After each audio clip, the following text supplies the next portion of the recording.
Social મીડિયાની અંદર ખેડૂતને જેટલો લાચાર બતાવો છો ને એટલો લાચાર નથી. એ તમારા બધાનો બાપ છે. એ મહેનત કરે છે ને એટલે તમે ખાઓ છો.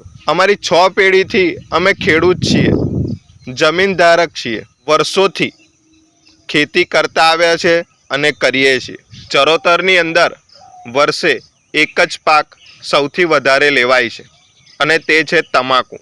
હવે દર બીજા ત્રીજા વર્ષે માવઠું થાય અને તમાકુ પલળી જાય છે.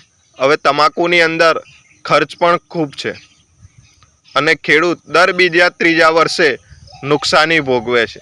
તેમ છતાં પણ ચરોતરના ખેડૂતોએ ક્યારેય સરકાર જોડે સહાય માગી નથી અને આજ સુધી સહાય લીધી પણ નથી.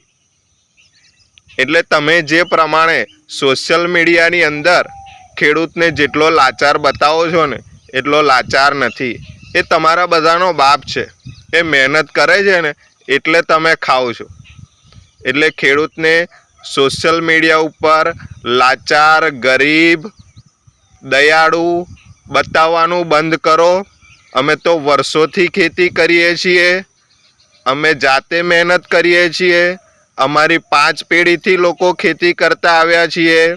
ક્યારેય અમે લાચારીમાં જીવ્યા નથી અને ખેડૂત તરીકે અમે ક્યારેય લાચારીમાં જીવવાના નથી.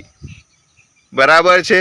એટલે ખેડૂતને દયાળુ, બિચારો આ બધું બતાવવાનું સોશિયલ મીડિયાની અંદર બંધ કરો.